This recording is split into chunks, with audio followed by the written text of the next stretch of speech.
The Battle of the Blackwater was the largest battle in the War of the Five Kings. And this was where Stannis Baratheon tried to take King's Landing. Well, I'm not going to let him take it. I beat the Lion and the Wolf in Tides of Battle. And now it's time for me to prevent them from seizing the Iron Throne. So it looks like Cersei Lannister believes that we need to collect Wildfire here. And we need 3 Wildfires, and this was the strategy that she had in mind, a little bit underhanded, but in order to hold King's Landing, so I need to prevent, and it is really off by itself there, so that is a bit problematic that I really don't have a lot of support there. So I'm just going to dig in because that's my most important center in this game, is to not lose King's Landing, so that was being defended by Tyrion at this point. So just taking a quick look, you can see there's quite a few Wildfires down in the south, so I can probably get down there and secure those.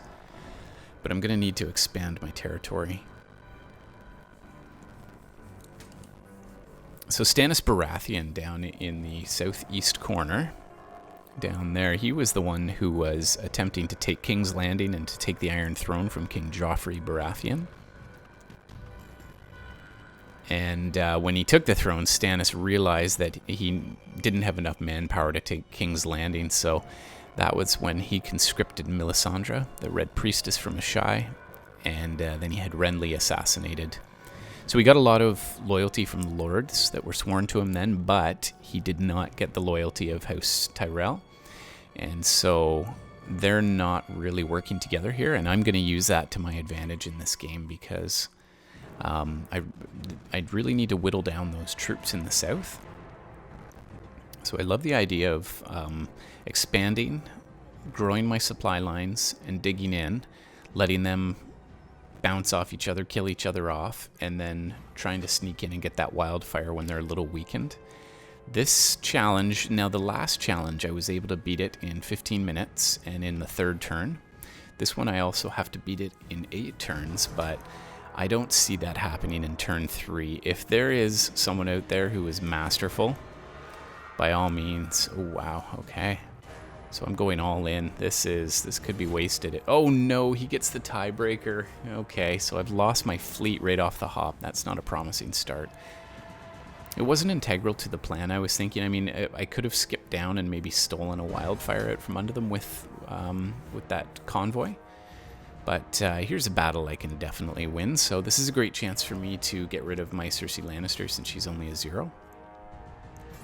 So that's great. If I can lose some of those lower level cards into defense like that, that really helps me. And she gets to neutralize one order next to her, so that actually prevents a further attack there. Okay, so this is exactly what I want. House Greyjoy and House Tyrell fighting.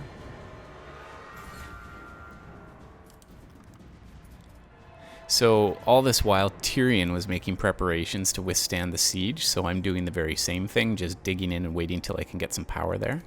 But most of the manpower was drawn north because you can see up there the Starks were in the Riverlands, and they were leaving the city walls undermanned. So Cersei's idea was to use Wildfire to level the playing field.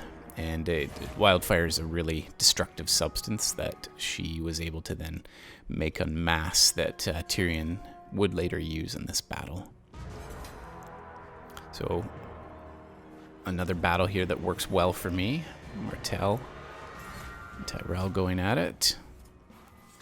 So Robb Stark's forces were in the west at this point. So Tywin, he didn't want to leave his defensive position at Harrenhal because he was worried about getting attacked from the rear.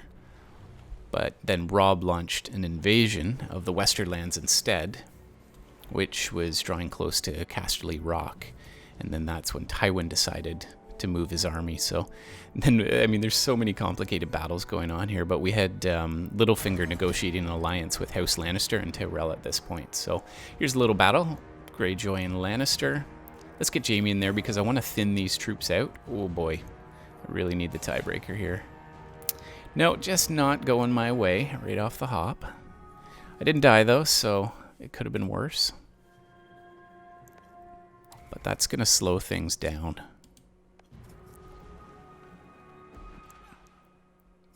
So Stannis' fleet was commanded by Davos, was sweeping into the Blackwater Bay. Another inconsequential battle for me. I'm not really planning to go to the north. And the original plan was to destroy the royal fleet and land troops under the city walls. But the royal fleet was absent, so Tyrion commanded it to leave the area, and Joffrey had no idea or understanding why at this point. But Tyrion didn't want to see it sunk, so instead his idea was to have a single uncrewed ship filled with wildfire and send it to leak the substance directly into the bay. So this is a really nasty but clever way of protecting the area. I don't know if I'll try something similar. That really seems dastardly. I do have one fleet in Blackwater Bay there.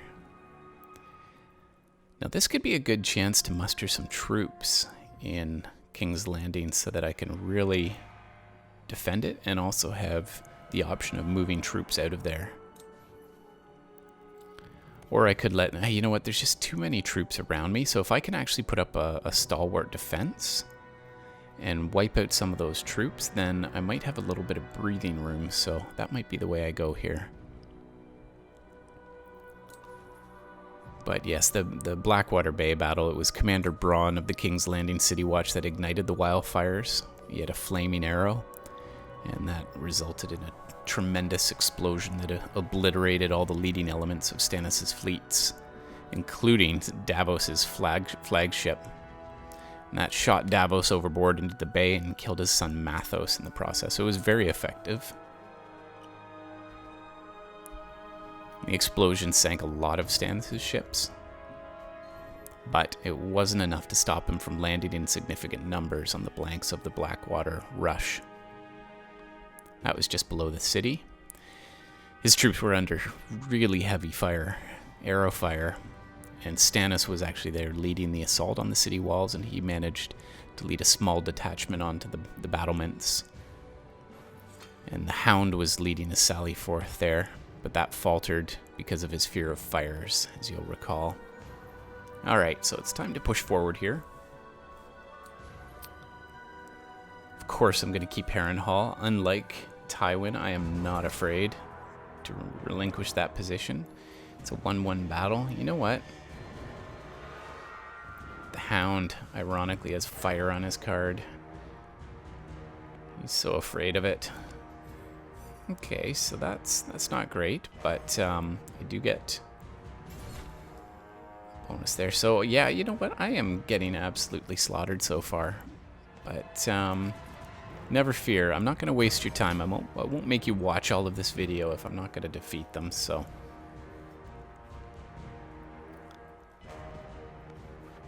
good chance to get rid of a lower level card here and still win the battle. Doesn't really benefit me at all to have him switch his card. The defense continues. I may not be as cunning as Tyrion, but I am definitely solid on the defense.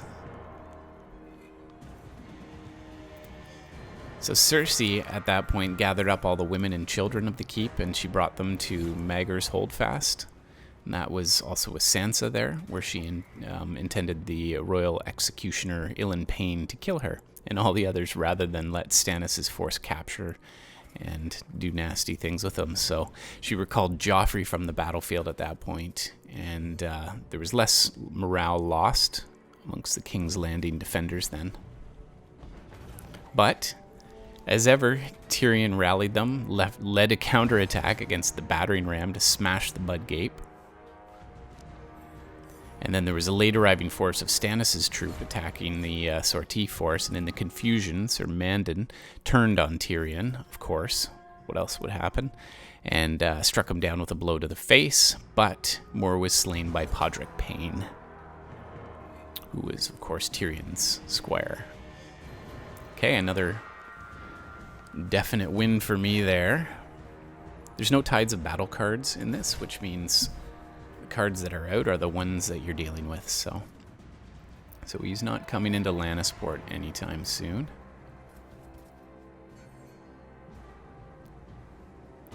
So this was the point at which Tywin's army arrived with Tyrell's forces under Sir Loras Tyrell.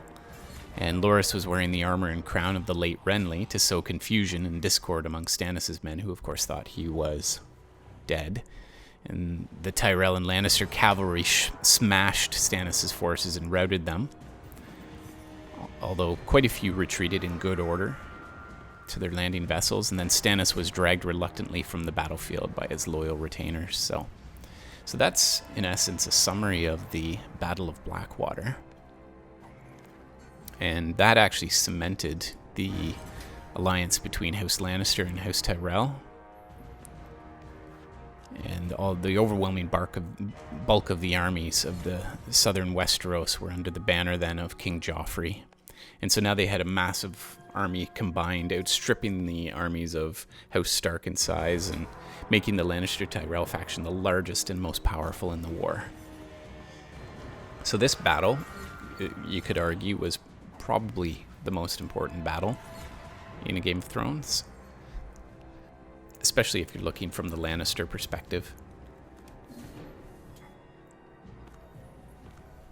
Quite a bit of the military strength of the Stormlands was destroyed in the battle, and a lot of Baratheon vassal houses sided with Renly at the beginning of the war, but later they shifted to follow Stannis after Renly's death, and just a few had sided with Stannis originally, and effectively none had sided with Joffrey.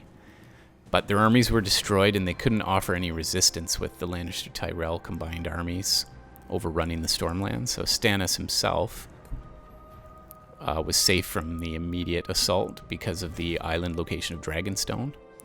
So that's where he stayed defiant, and he refused to surrender.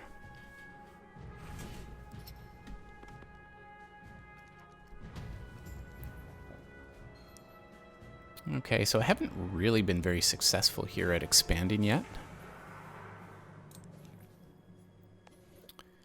So I think I need to start sallying forth and meeting my objectives. I mean, I've already got one of the wildfires. It came rather quickly. But if you look at the map, I mean, in order to safely protect King's Landing and also push forth to get more wildfire, I mean, I could look at Storm's Landing.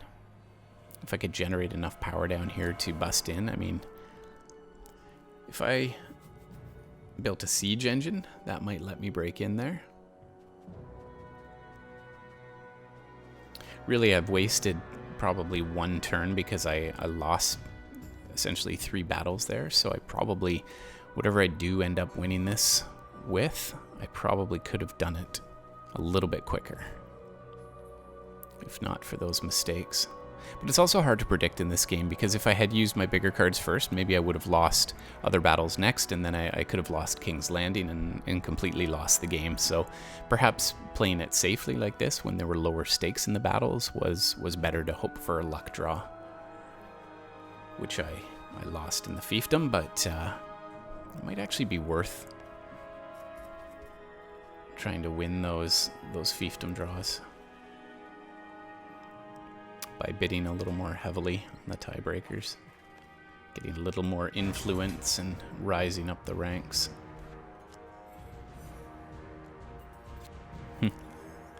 The one problem with this challenge is that I don't really care what's happening up in Winterfell, because I have no ambitions up there whatsoever, so I could care less who's winning and who's dying.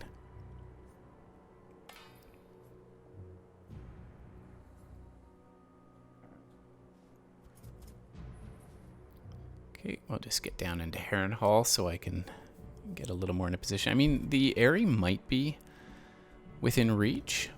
If I could get a couple of siege engines, I could probably invade the Eyrie. Really, I only need a cavalry and a siege engine to do that. Oh man, oh come on. Phew, okay, that was close.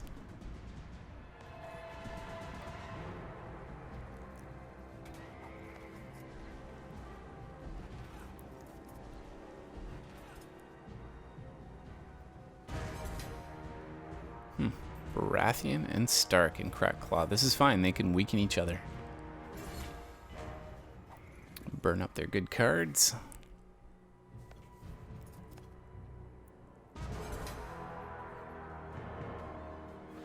Again, that'll soften them up there. Oh, they are losing lower level cards, so that might not actually be as helpful as I'd like, because I think I'll be needing to move to the Reach.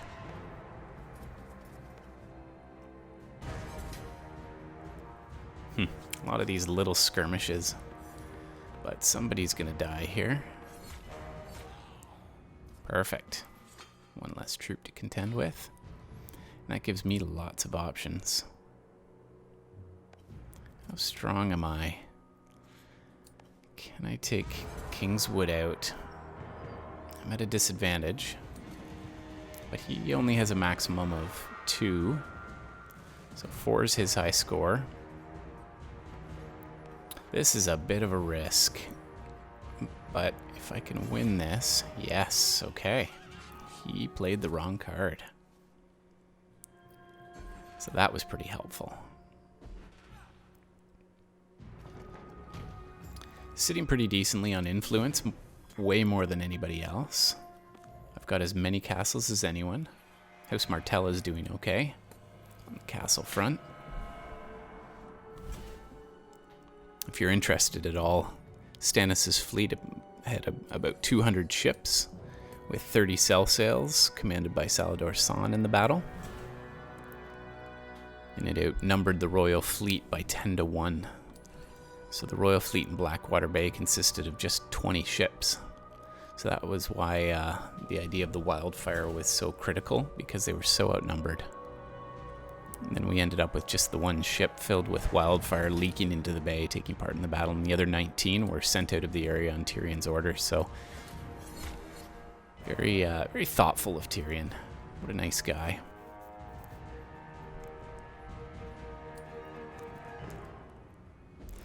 The Wildling battle offers a really neat element. I mean, it's kind of bled everybody dry on their influence now. But it's just sort of a fun way to throw in another variable that no one can really count on. I mean, you can sneak a peek at it. Ooh. I wonder if I could sneak in now, kill that siege engine off, and steal that wildfire. I don't even need to control the space for long. I just need to get there, get the wildfire, and achieve that objective. But in that devastating attack on the ships, most of Stannis' fleet was destroyed in the battle, so he ended up with about 4,000 men and 32 ships. But Stannis might not have left the garrisons at Dragonstone and at Stormlands, which counted, I guess the troops counted into the 4,000, but the numbers don't indicate how many soldiers he originally had, so that's a little bit of an unknown here. And then Tywin's army in the Riverlands, he had about 30,000 men there. But it's also unknown how many men he left behind with Sir Gregor Clegane to continue the fighting against the Starks, and how many he took south to the capital. And I believe the Tyrells, Olenna had sent about 12,000 infantry and about 1,800 mounted lancers and 2,000 support men to support the crown. Okay, let's see if I can knock this guy down. I really should be able to do this to get my second wildfire. So I think this would be the way, now that I've... This is just my first attempt at this. But seeing this path, I mean, if you can break down through the south like this, I think you could probably do it one turn quicker than I have. That's got my second objective there. Perfect. And I just need one more, so I'm looking down at the 3 towers. That might be the place to get it. If I can carve a path through, it would just take 2 more turns to do that. Movement is a little bit slow. There is a cheat that you can use, which is to move one troop into another square that has movement, and then you can move both those troops.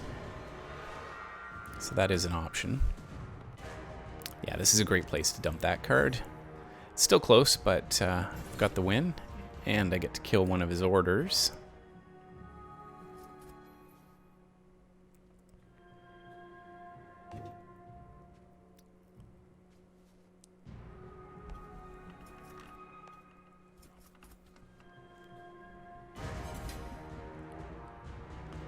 There was a little bit of a difference, too, in the Song of Fire and Ice novels. It's a little different from the TV series. The general sequence of the events was very similar, but the battle was the culmination and the climax of the second novel in the series, A Clash of Kings.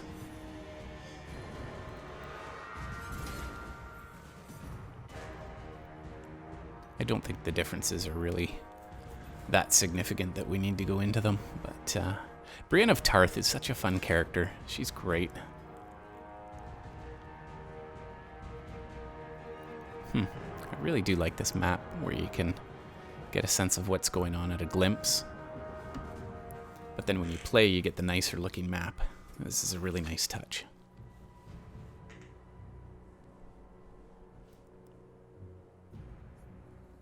Alright, so we need to get these troops on their way. I don't have a huge problem with northern invaders, so I think I'm safe. I do really want to wipe out that Cracked Claw Point guy for two reasons. One, I don't want him threatening King's Landing because that's an insta-lose. Oh boy. 2-2. That tain't good. Darn it. That really slows me down.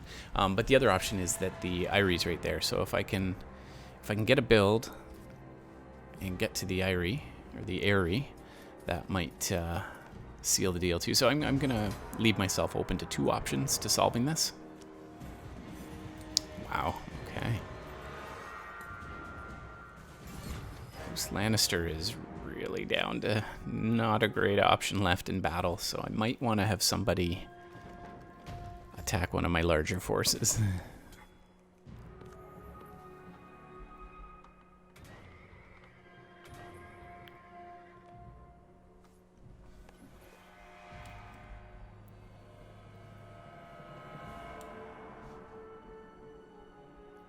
Yeah, I remember watching the shows, and that was a lot of fun, watching Tyrion and his master plan. Okay, so here's the potential for a siege engine. But the problem is I'm a little bit vulnerable if he attacks me, and I just can't afford to lose that. So let's get the siege engine up here.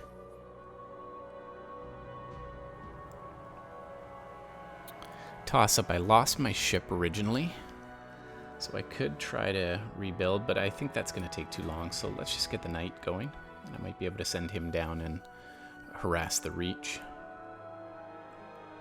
May not be worth. Ooh, double siege engine. That could potentially break the Eyrie rather nicely. It just takes so long to get there, though.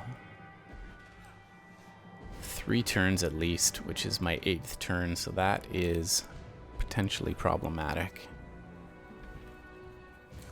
Definitely not getting the quick win here. But slow and steady wins the race. Some of the challenges seem like they're meant to be very quick, and others you need to extend your reach. So if you want a quick challenge, the second Lannister challenge is the one to try. And actually the first one you could probably finish it fairly quickly too. And of all of the challenges, the Lannister challenges seem to be the easiest at this point.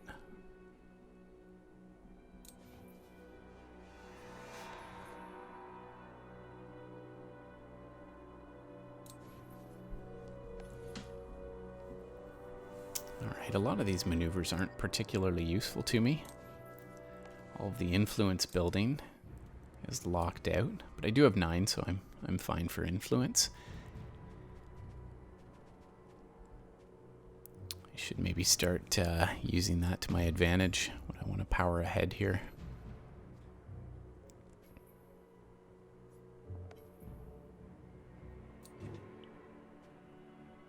That was sort of a wasted order, but...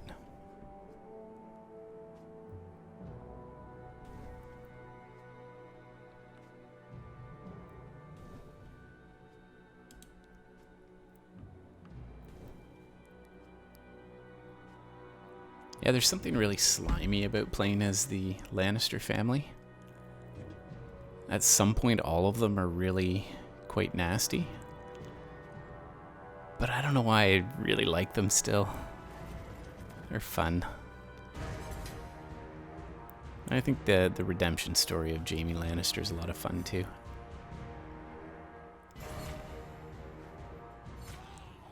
Wow, there's quite a bit of battling going on over the Reach.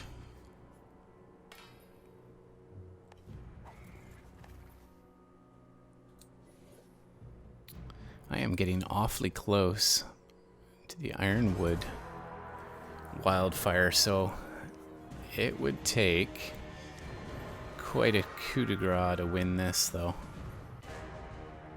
Good question. Does House Martell have left? Ooh, okay. Yeah, he's got that four-banger there, so maybe I don't want to give him the chance to beat me. Nuts. Okay, that could have been really helpful, but I am not getting any fiefdom tiebreakers. So that sets me back another turn. That may be the way to go in retrospect. I wonder if you could just build your power in King's Landing and then push south very quickly. You might be able to beat this quite a bit quicker. May have to retry this challenge and see if I can do it in a record time.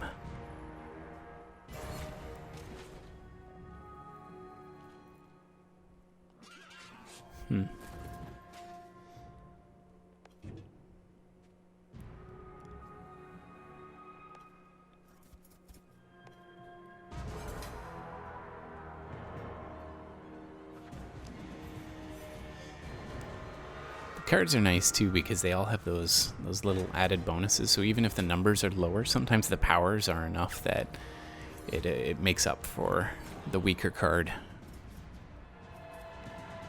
It does have a really nice built-in balance system, I find. Wow, House Tyrell does not mess around. Randall Tarley goes in hard.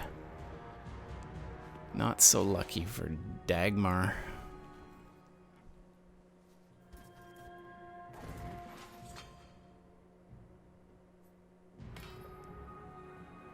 It is time.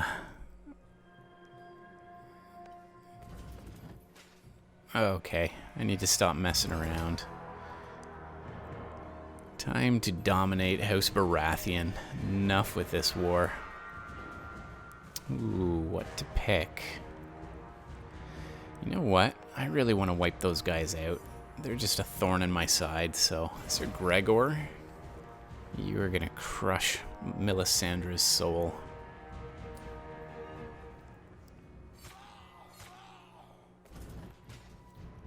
So that leaves me relatively safe at King's Landing.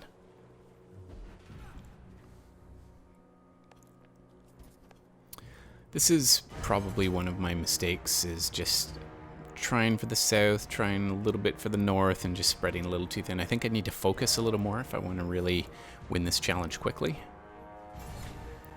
I pulled Sir Jaime Lannister there because I want to kill that troop as well.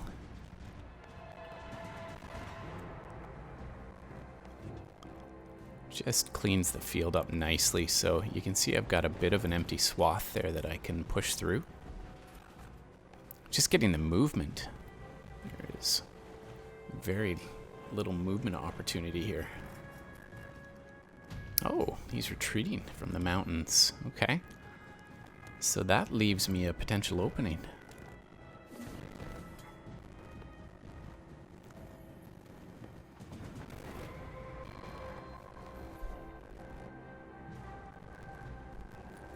Alright, get some knights onto the field.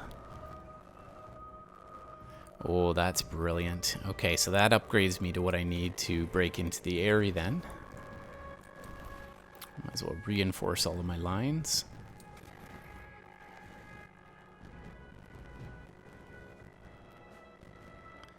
It's got me set up fairly soundly there.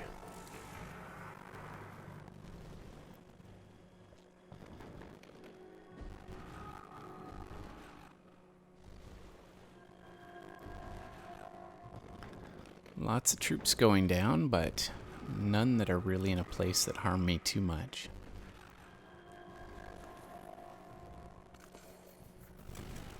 Wow, okay. My influence is phenomenal, so time to put that to use. This is an easy move. Give them a march order. I'm going to go to the Mountains of the Moon there.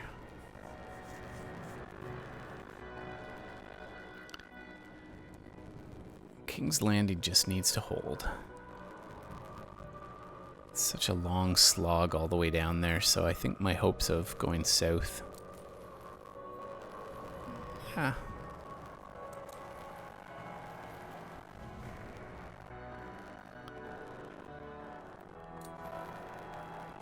actually send a reinforcement from King's Landing up to Crack Claw Point before they move. Just don't want to lose a troop up there and then to spend an extra turn taking the Eyrie.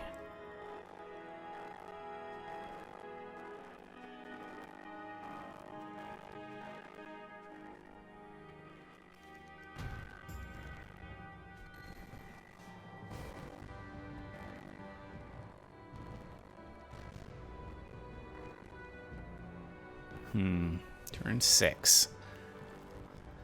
Time is a ticking.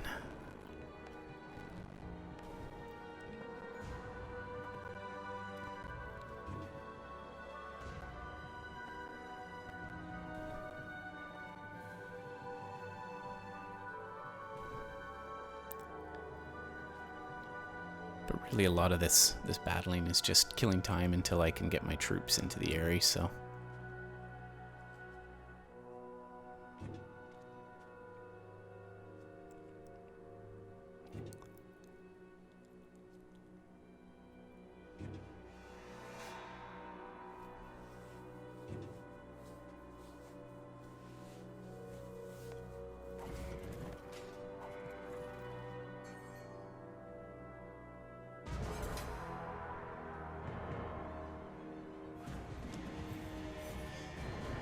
Bit of a gambling game too when you're playing the cards, reading your opponent, trying to outguess them.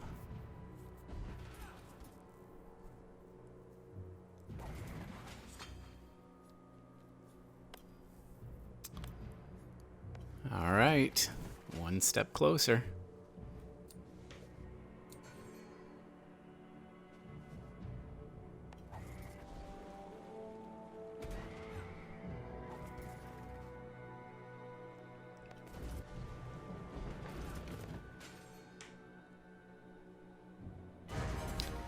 Take the area, I do need the value of 6 there. If you haven't played this game, then you need to match the power on the castle.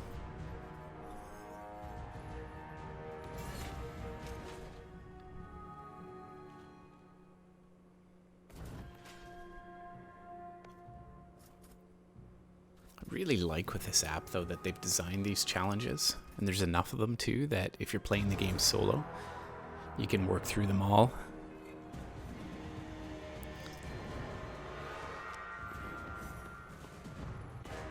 This one really encourages you to think defensively and offensively at the same time.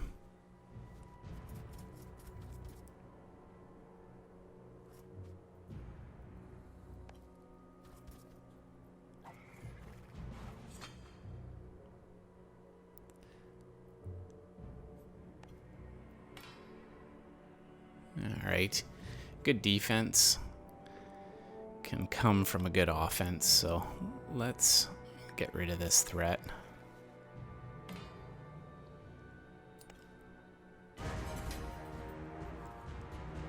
It's not absolutely imperative to win this one, so...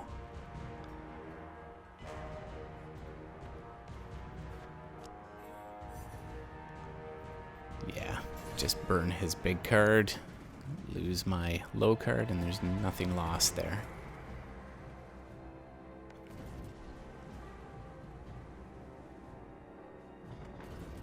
Wasn't the greatest maneuver in retrospect, but I really just need one more movement action, and this game is done.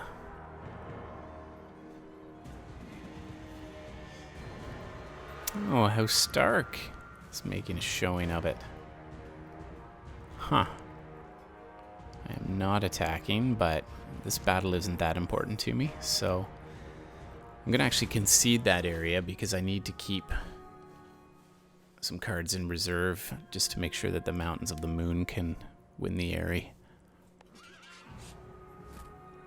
Ouch, that was damaging, and I also clicked on the wrong unit. Not the greatest idea.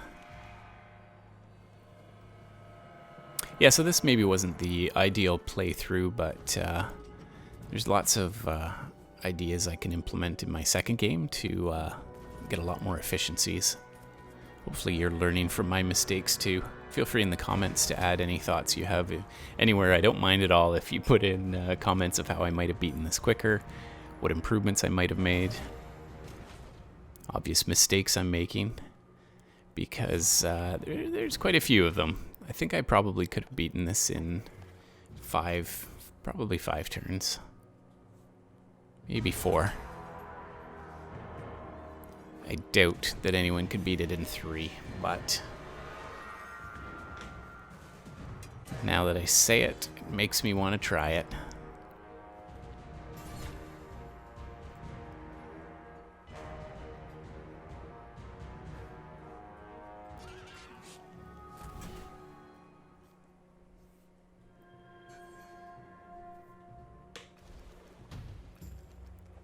Alright, the Westeros phase mustering doesn't really do too much for me now.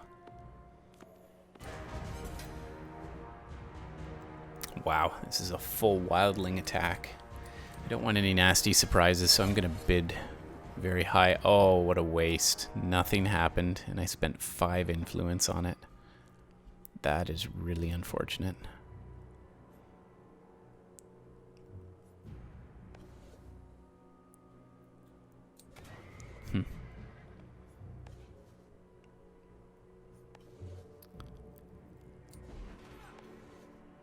And I'm really maxing out here.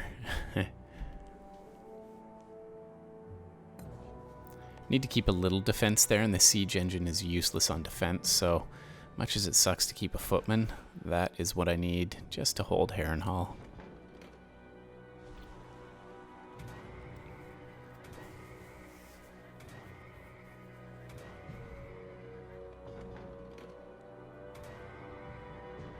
There's a lot of troops going down. It's a little painful to see River run out of my control, though.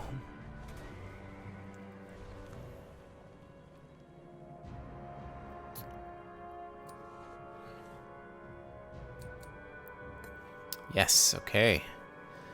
So I'm starting to get into a little stronger position now. I can afford to with my influence. I'm going to make sure I get the extra attack there. Wow, I bid perfectly there. 5, that wastes 4, 5, 6, 7, 8, 9 influence points from the other houses. And I have no need of the wildling knowledge.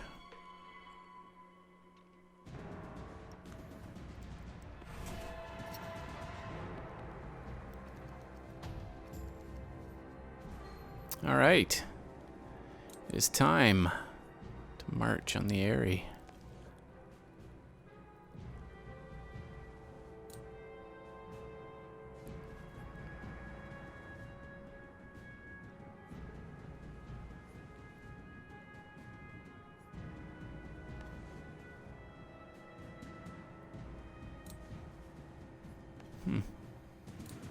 Yep, just need to dig in.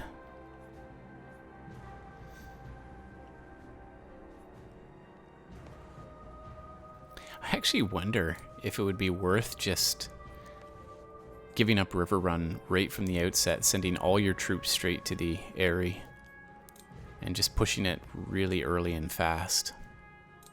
That might be worth a go, because then your troops are relatively close to King's Landing, and they can guard it with a good offense. Yeah, I think I might give that a try next time. Full court press.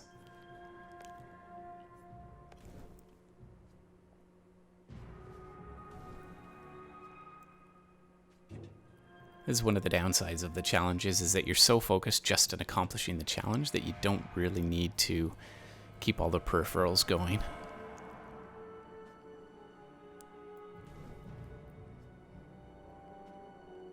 Well, I wasn't planning to get the Eyrie immediately. I was actually hoping for one of those southern wildfires, but you know, you take what you can get. This was the path of least resistance. So we're going to end the game here with this move.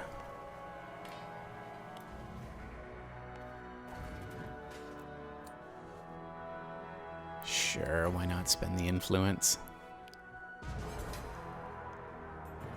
That is a victory. All right, so that is the Battle of the Blackwater. Cersei Lannister says, the sweet smell of burning traitors. Let all the realm see what fate befalls those who would threaten my family. She is absolutely ruthless. If this Battle of the Blackwater narrative was helpful to you, or you enjoyed it, or learned some strategy, please consider giving us a like and subscription. And thank you very much for your time.